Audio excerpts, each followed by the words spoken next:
ಯಾರೆಲ್ಲ ಈ ಕನ್ನಡತಿ ಜೊತೆ ಕತೆ ಕೇಳ್ತಿದ್ದೀರಾ ಎಲ್ಲರಿಗೂ ಚಾನಲ್ಗೆ ಸ್ವಾಗತ.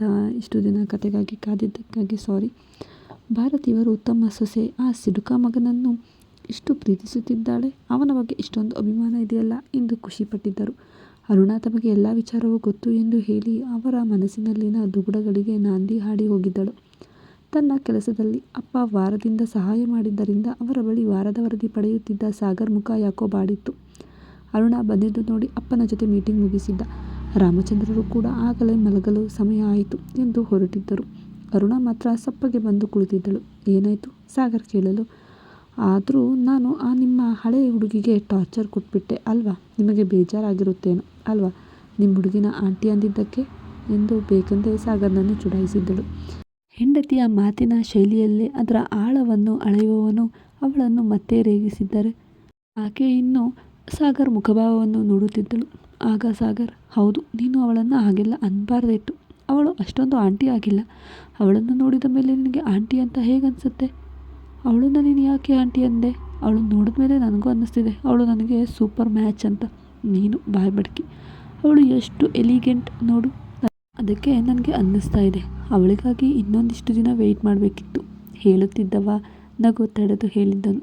ಅವಳ ಕೋಪ ನೆತ್ತಿಗೆ ಏರಿತ್ತು. ಕೈಗೆ ಸಿಕ್ಕಿದ್ದ ಸೋಫಾ ಪಿಲ್ಲೋ ಎತ್ತಿ ಅವನ ಮೇಲೆ ಎಸೆಯಲು ಲ್ಯಾಪ್ಟಾಪ್ ನೆಲ ಸೇರಿತ್ತು. ಏಯ್ ಎಂದವನಿಗೆ ಮತ್ತೊಂದು ಪಿಲ್ಲೋ ಬಡಿದಿತ್ತು. ಅಯ್ಯೋ ಎಂದು ಅಣೆಮುಟ್ಟಿಕೊಂಡಿದ್ದ. ಆದರೆ ಅರುಣಾ ಅವನ ಕಡೆ ಸ್ವಲ್ಪವೂ ಕರುಣೆ ಕೂಡ ತೋರಿಸಲಿಲ್ಲ. ಚೋಟ್ ಮೆಣಸಿನ್ಕಾಯಿ ಎನ್ನುವಷ್ಟರಲ್ಲಿ ಮತ್ತೊಂದು ಬಂದು ಬಿದ್ದಿತ್ತು. ಲ್ಯಾಪ್ಟಾಪ್ ಪಕ್ಕಕ್ಕಿಟ್ಟು ಮಿಂಚಿನಂತೆ ಬಂದಿದ್ದ ಸಾಗರ್ ಅವಳನ್ನು ತೋಳಲ್ಲಿ ಎತ್ತಿ ಏನೇ ನಿಂದು ಎಂದು ಮಕ್ಕಳಂತೆ ಹಠ ಕಚಗುಳಿ ಇಡುತ್ತಾ ಕೇಳಿದ್ದ. ಆಕೆ ಸ್ವಲ್ಪವೂ ಕದಲಿಲ್ಲ. ಆವಾಗ ಅವನಿಗೂ ಅರ್ಥವಾಗಿತ್ತು, ತನ್ನವಳಿಗೆ ಸಿಟ್ಟಿನಿಂದ ಅವಳ ಅಪ್ಪನ ಜೊತೆಯೇ ಮಾತು ಬಿಟ್ಟಿರುವಳೆಂದು. ಅವಳ ಜೊತೆಯಾಗಿ ಹಾಸಿಗೆಯ ಮೇಲೆ ಉರುಳಿದ ಸಾಗರ್ ಅವಳಿಗೆ ಮುತ್ತಿನ ಹಾರವನ್ನೇ ಪೋಣಿಸಿದ್ದ, ಕ್ಷಮೆ ಕೇಳಿದ್ದ. ಗಂಡನ ಈ ತುಂಟಾಟಕ್ಕೆ ಸೋತ ಅರುಣಾ ಅವನಿಗೆ ಕ್ಷಮೆಯ ಜೊತೆಗೆ ತನ್ನನ್ನು ಕೊಟ್ಟಿದ್ದಳು. ಇಬ್ಬರ ಸಾನ್ನಿಧ್ಯದ ಸವಿಗಳಿಗೆ ಅನುಭವಿಸಿದ್ದ ಸಾಗರ್ ಚೋಟ್ ಮೆಣಸಿನ್ಕಾಯಿ ಸೋತ ನಂತರ ಪಿಸು ಮಾತಲ್ಲಿ ಹೇಳಿದ್ದ. ಏನು ಅಂದರೆ ಶಿಲ್ಪ ನಮ್ಮ ಆಫೀಸ್ಗೆ ಬರ್ತಾಳಂತೆ ಎಂದ. ಅರುಣಾ ಅವನ ಕುತ್ತಿಗೆಗೆ ಪ್ರೀತಿಯ ಗುರುತು ನೀಡುತ್ತಾ ಯಾಕೆ ಎಂದಿದ್ದಳು. ತನ್ನ ಮೇಲೆ ಅವಳನ್ನು ಪಡೆದು ಅದು ಈ ವೀಕ್ ಅಪ್ಪನ ಕಸ್ಟಡಿಯಲ್ಲಿತ್ತು ಅಲ್ವಾ ಆಫೀಸ್. ಅವಾಗೇನೋ ಅವರಪ್ಪ ಯಾವುದೋ ಪ್ರಾಜೆಕ್ಟ್ ಮೇಲ್ ಸೆಂಡ್ ಮಾಡಿದ್ರಂತೆ. ಅಪ್ಪ ನನಗೆ ಡಿಸ್ಟರ್ಬ್ ಆಗುತ್ತೆ ಅಂದ್ಕೊಂಡು ಪ್ರಾಜೆಕ್ಟ್ ರಿಸೀವ್ ಮಾಡಿ ಅಕ್ಸೆಪ್ಟ್ ಮಾಡ್ಕೊಬಿಟ್ಟಿದ್ದಾರೆ. ಆದರೆ ಅವರಿಗೆ ಇವಳು ಇಂಡಿಯಾಗೆ ರಿಟರ್ನ್ ಆಗಿದ್ದಾಳೆ ಅಂತ ಗೊತ್ತಿರಲಿಲ್ಲ ಮತ್ತು ಇವಳಿಗೋಸ್ಕರ ಅವರಪ್ಪ ಈ ಪ್ರಾಜೆಕ್ಟ್ನ ಹಾಕಿದ್ದಾರೆ ಅನ್ನೋದು ಗೊತ್ತಿರಲಿಲ್ಲ. ಹಾಗಾಗಿ ಅವರು ಒಪ್ಪಿಗೆ ಕೊಟ್ಬಿಟ್ಟಿದ್ದಾರೆ. ಬಟ್ ಮೊನ್ನೆ ಅವರು ಕಾಲ್ ಮಾಡಿ ಇವಳು ಬರ್ತಾಳೆ ಅಂತ ಹೇಳಿದ್ದಾರಂತೆ. ಆವಾಗಲೇ ಅಪ್ಪನಿಗೂ ಗೊತ್ತಾಗಿರೋದು. ನಾನು ಕೋಪ ಮಾಡ್ಕೋತೀನಿ ಅಂತ ಹೇಳೋಕೆ ಬಂದಿದ್ದರು. 1 ತಿಂಗಳ ಪ್ರಾಜೆಕ್ಟ್, ಅವಳು ನಮ್ಮ ಮನೆಯಲ್ಲೇ ಇರ್ತಾಳೆ, ಜೊತೆಗೆ ಆಫೀಸ್ಗೆ ಕೂಡ ಬರ್ತಾಳಂತೆ ಎಂದಿದ್ದ. ಅರುಣಾ ಪುಟ್ಟ ತಲೆಯಲ್ಲಿ ಎಲ್ಲ ಓಡೋದ್ರಿಂದ ಅವಳು ಹೇಳಿದ್ದು. ಹಾಗಾದರೆ ಬೇಕು ಅಂತ ಅವರು ಪ್ಲ್ಯಾನ್ ಮಾಡಿ ಬಂದಿದ್ದಾರೆ ಎಂದಾಗ ಹೌದು, ಆದರೆ ಇದನ್ನು ಅಪ್ಪನಿಗೆ ಹೇಳೋಕ್ಕಾಗಲ್ಲ. ಅವರು ಮೊದಲೇ ಅವಳು ನಮ್ಮಿಬ್ಬರ ಲೈಫಲ್ಲಿ ಇಂಟರ್ಫಿಯರ್ ಆಗಿದ್ದಾಳೆ, ಅದಕ್ಕೆಲ್ಲ ನಾನೇ ಕಾರಣ. ನಾನು ಸ್ವಲ್ಪ ಬುದ್ಧಿ ಉಪಯೋಗಿಸ್ಬೇಕಿತ್ತು, ಅವರ ಮೇಲೆ ಆಕ್ಸೆಪ್ಟ್ ಮಾಡ್ಕೋಬೇಕಬಾರ್ದಿತ್ತು ಅಂತ ಯೋಚನೆ ಮಾಡ್ತಾ ಇದ್ದಾರೆ. ಹಾಗಿರುವಾಗ ಎಂದವನ ಮುಖದಲ್ಲಿ ಬೇಸರ ಮೂಡಿತ್ತು. ನಮ್ಮಿಬ್ಬರ ನಡುವೆ ಅವಳು ಬರ್ತಾಳಾ ಕೇಳಿದ್ದಳು ಅರುಣಾ ಹಣೆಗೆ ಮುತ್ತಿಟ್ಟು. ನೋ, ಬರೋಕ್ಕಾಗಲ್ಲ, ಬಿಕಾಸ್ ಯು ಮೈ ಆಕ್ಸಿಜನ್. ಮತ್ತು ಅವಳ ಉಸಿರಲ್ಲಿ ಉಸಿರಾಗಿದ್ದ. ಯಾಕ ನೋಡಿದ್ಯಾ ಹೇಗೆ ಭಾವ ಅರು ಅಂತ ಕೂಗಿದ್ರು? ಅವರು ಯಾರನ್ನಾದರೂ ಅಷ್ಟು ಸಲಿಗೆಯಿಂದ ಕರೆದಿರೋದ ನಾನು ನೋಡೇ ಇಲ್ಲ. ನೀವು ಯಾವಾಗಲಾರು ಕೇಳಿದ್ಯಾ? ಅವರನ್ನು ನೀನು ದೂರ ಮಾಡ್ತೀನಿ ಅಂತ ಬೇರೆ ಹೇಳ್ತಿದ್ದೀಯ. ಇವಾಗೆಲ್ಲ ಮುಗಿದ ಮೇಲೆ ಬರುವವಳು ನಾನು ಹೇಳಿದಾಗಲೇ ಬರಬೇಕಿತ್ತು ತಾನೇ. ಆವಾಗ ಬಂದಿದ್ರೆ ಏನಾಗ್ತಾಯಿತ್ತು? ಕಳೆದು ಹೋಗ್ತಿತ್ತಾ?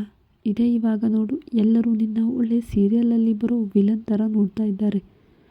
ನಿನಗೆ ಅಷ್ಟಾದರೂ ಬುದ್ಧಿ ಇಲ್ವಾ? ಒಳ್ಳೆ ವಿಲನ್ ಥರ ಇರೋಕ್ಕೆ ಇಷ್ಟ ಆಗುತ್ತೇನೆ ನಿನಗೆ? ಶಿಲ್ಪ ಕೇಳಿದ್ದಳು. ಈ ಕಡೆ ಹೌದಾ, ಹಾಗಿದ್ರೆ ನಾಳೆಯಿಂದ ಆ ಆಂಟಿನೂ ಬರ್ತಾರಾ ಮತ್ತೆ ಕೇಳಿದ್ದಳು ಅರುಣಾ. ಹೌದು, ತುಟಿ ಬಿರಿದು ಹೇಳಿದ್ದ. ಸರಿ ಎಂದವಳ ತಲೆಯಲ್ಲಿ ಏನೋ ಓಡುತ್ತಿದ್ದರೆ ಮಲಗಿದ್ದಾಳೆ. ಅವ ಕೂಡ ಮಲಗಿದ್ದ. ನೀನು ನನಗೆ ಬುದ್ಧಿ ಹೇಳೋದಕ್ಕೆ ಬರಬೇಡ, ನಾನು ನಿನಗೆ ಅಕ್ಕ. ನನಗೆ ಗೊತ್ತಿದೆ ಸಾಗರ್ಗೆ ಈಗಲೂ ನಾನೆಂದರೆ ಪ್ರಾಣ ಅಂತ. ಇಲ್ಲ ಅಂದಿದ್ರೆ ನಾನು ಅವನ ಹೆಂಡತಿ ಅಂತ ಬಂದಿರೋಳನ್ನು ಅಷ್ಟೆಲ್ಲ ಅಂದರೂ ಅವನು ಸುಮ್ಮನೆ ಕುಳಿತಿದ್ದ. ಯಾಕೆ ಹೇಳು? ಅವನಿಗೆ ನನ್ನ ಮೇಲೆ ಪ್ರೀತಿ ಇದೆ. ನನ್ನ ಬೈಯೋದಕ್ಕೆ ಅವನಿಂದ ಸಾಧ್ಯನೇ ಆಗೋದಿಲ್ಲ. ನನ್ನ ಎಲ್ಲ ಮಾತುಗಳಿಗೂ ಅವನು ಮನ್ನಿಸ್ತಾನೆ. 1 ತಿಂಗಳು ನನಗಾಗಿ ಕೊಟ್ಟಿರುವಂಥ ಚಿನ್ನದಂಥ ಗೋಲ್ಡನ್ ಡೇಸ್ಗಳು. ಈ ದಿನಗಳಿಗೋಸ್ಕರ ನಾನು ನನ್ನ ಡ್ರೀಮ್ನ ಬಿಟ್ಬಿಟ್ಟು ಇಲ್ಲಿಗೆ ಬಂದಿದ್ದೀನಿ. ನಾನು ಈ ತಿಂಗಳಲ್ಲಿ ಎಲ್ಲವನ್ನ ಸಾಧಿಸ್ತೀನಿ. ಇದೊಂದು ತಿಂಗಳು ಸಾಕು ನಾನು ಅವನನ್ನು ಮತ್ತೆ ನನ್ನವನಾಗಿ ಮಾಡಿಕೊಳ್ಳೋದಕ್ಕೆ. ಶಿಲ್ಪ ಹೇಳಲು, ನಿನ್ನ ಬುದ್ಧಿಗೆ ಏನಾಗಿದೆಯೇ? ಅಷ್ಟು ದೊಡ್ಡ ಕಂಪ್ನಿ ಓನರ್ ನೀನು. ನಿನಗೇನು ಬಂದಿದೆ? ಈ ಅಪ್ಪನಿಗಾದರೂ ಏನಾಗಿದೆ ಅಂತ ಗೊತ್ತಾಗ್ತಿಲ್ಲ. ಅವರಿಗೆ ಆಗಲೇ ಮದುವೆ ಆಗಿದೆ ಕಣೆ. ಇವಾಗ ಭಾವ ಸೆಕೆಂಡ್ ಹ್ಯಾಂಡ್. ಆ ಸೆಕೆಂಡ್ ಹ್ಯಾಂಡ್ಲನ್ನು ಇಷ್ಟಪಡ್ತಿದ್ದೀಯಲ್ಲ, ನಿನಗೆ ಬುದ್ಧಿ ಇಲ್ವಾ? ಶ್ರುತಿ ಬೈದಿದ್ದಳು. ಯಾರೇ ಸೆಕೆಂಡ್ ಹ್ಯಾಂಡ್ಲು? ಅವನು ಮೊದಲಿಂದಲೂ ನನಗಾಗೆ ಹುಟ್ಟಿರೋದು. ಇವಾಗ ಬಂದಿದ್ದೆಲ್ಲ ಆ ಚೈಲ್ಡು, ಅದು ಸೆಕೆಂಡ್ ಹ್ಯಾಂಡ್ಲು, ನನ್ನ ಸಾಗರಲ್ಲ. ವಿತಂಡವಾದ ಮಾಡಿ ಮಲಗಿದ್ದಾರೆ. ಇವಳಿಗೆ ನಾನು ಬುದ್ಧಿ ಹೇಳೋದಕ್ಕೆ ಅರ್ಥ ಆಗಲ್ಲ. ಇವಳಿಗೆ ಬುದ್ಧಿ ಹೇಳೋಕ್ಕೋದ್ರೆ ನನಗೂ ಬುದ್ಧಿ ಇಲ್ಲ ಅಂದ್ಕೊಬಿಡ್ತಾರೆ. ಗುಣಗುತ್ತಾ ತನ್ನ ರೂಮ್ ಸೇರಿದ್ದಳು ಶ್ರುತಿ. ಎಲ್ಲರ ಸುಖನಿದ್ರೆಯನ್ನು ಕೆಡಿಸಲೆಂದೇ ಬಂದಿರುವಂತೆ ಭಾಸವಾಗಿದ್ದಳು ಶಿಲ್ಪ ಇಂದು ಸಾಗರ್ ಮನೆಯಲ್ಲಿ. ಬೆಳಿಗ್ಗೆ ತಿಂಡಿ ತಿಂದು ಹೊರಟಿದ್ದ ಸಾಗರ್ ಅವನ ಬಳಿ, ನಾನು ನಿನ್ನ ಆಫೀಸ್ಗೆ ಬರ್ತೀನಿ, ಲಿಫ್ಟ್ ಕೊಡು ಕೇಳಿದ್ದ. ಶಿಲ್ಪ ನೋಡಿ, ಬೆಂಗಳೂರಲ್ಲಿ ಬೇಕಾದಷ್ಟು ಅಲ್ಲ ಸಾಕಾಗುವಷ್ಟು ಕ್ಯಾಬ್ಗಳಿದ್ದಾವೆ. ಸೊ ನೀನು ಯಾವುದು ಬೇಕೋ ಅದನ್ನು ಬುಕ್ ಮಾಡ್ಕೋಬೋದು. No problem. ನನ್ನ ಗಾಡಿಯಲ್ಲಿ ನಾನು ಬಾಡಿಗೆಗೆ ಅಂತ ಬಿಟ್ಟಿಲ್ಲ ಹೇಳಿ ಹೊರಟಿದ್ದ. ಅವನ ಮುಂದೆಯೇ ಬರುತ್ತಿದ್ದ ಶಿಲ್ಪಾಳನ್ನು ನೋಡಿ ಒಂದು ಸಾರಿ ಕೆಂಡದಂತ ಕಣ್ಣು ತೋರಿದ್ದ. ಆಕೆ ಸುಮ್ಮನೆ ನಿಂತಾಗ ಓಡಿ ಬಂದಿದ್ದ ಅರುಣ, ನಾನು ಬರ್ತೀನಿ ಎನ್ನಲು, ಏನು ನೀನಾ? ಯಾಕೆ? ಸಾಗರ್ ನಗುತ್ತಲೇ ಕೇಳಿದ್ದ. ಆ ನಗು ಶಿಲ್ಪ ಹೊಟ್ಟೆ ಉರಿಸಿತ್ತು. ನನಗೆ ಮನೇಲಿದ್ದು ತುಂಬ ಬೇಜಾರು ಅನಿಸುತ್ತೆ. ಸೊ ನಾನು ನಿಮ್ಮ ಜೊತೆ ಆಫೀಸ್ಗೆ ಬರ್ತೀನಿ. ಹೋಗಿ ಕಾರ್ ಏರಿ ಕುಳಿತಿರಲು ಹಿಂದೆ ನಿಂತಿದ್ದ ಅಮ್ಮನನ್ನು ನೋಡಿದ್ದ ಸಾಗರ್ಗೆ ಗೊತ್ತಾಗಿತ್ತು ಇದೆಲ್ಲ ಅಮ್ಮನ ತಯಾರಿ ಎಂದು. ಹೆಂಡತಿ, ಅದು ಮುದ್ದಿನ ಹೆಂಡತಿ, ಜೊತೆಯಾಗಿ ಬಂದರೆ ಯಾರು ಬೇಡ ಅಂತಾರೆ. ಅವನು ಖುಷಿಯಲ್ಲೇ ಗಾಡಿ ಸ್ಟಾರ್ಟ್ ಮಾಡಿದ್ದ. ಈ ಕುಳ್ಳಿ ಈ ಸಾಗರನ್ನು ಬಿಡೋದೇ ಇಲ್ವಲ್ಲ. ಇವಳಿಗೆ ಒಂದು ಗತಿ ಕಾಣಿಸ್ಬೇಕು. ಇಲ್ಲ ಅವನ ಜೊತೆ ನನ್ನ ಜೀವನ ಶುರು ಮಾಡೋಕ್ಕೆ ಇವಳು ಅವಕಾಶ ಕೊಡೋದೇ ಇಲ್ಲ. ಇವಳನ್ನೇ ಸಾಗರ್ ಬದುಕಿನಿಂದ ದೂರ ಮಾಡೋಕ್ಕೆ ಒಂದು ಐಡಿಯಾ ಮಾಡಬೇಕು ಎನ್ನುತ್ತಲೇ ತನ್ನ ಕಾರ್ ಹತ್ತಿ ಹೊರಟಿದ್ದಳು. ಏನೋ ಜಲ, ನಿನ್ನ ಅಳಿಯ ಜಮೀನು ಕೊಡಿಸಿದಂತ ನಮ್ಮ ಮನೆ ಕಡೆ ಬೆಲೆ ಹಾಕಿಲ್ಲ ಏನು ದಿಮಾಕೋ? ಶಿವರುದ್ರ ಬೆನ್ನಿಗೆ ಕೈ ಗಟ್ಟಿ ಹಾಕಿ ಕೇಳಿದ್ದರು. ಇಲ್ಲ ಅಣ್ಣ ಎಂದು ಹೇಳಿದ್ದ ಅಂಜಿಕೆಯಲ್ಲೇ. ಅದು ಇದು ಏನು ಬೇಡ, ಸಂಜೆಗೆ ಮನೆ ಹತ್ರ ಬಂದ್ಬಿಡು. ನಿಂಗೆ ಅಂತ ಒಳ್ಳೆ ಬ್ರ್ಯಾಂಡ್ ಇದೆ, ತರಿಸಿದ್ದೀನಿ. ಹೇಳುವವನ ಮನಸ್ಸಲ್ಲಿ ಕಿಡಿತನ ಕಂಡಿತ್ತು.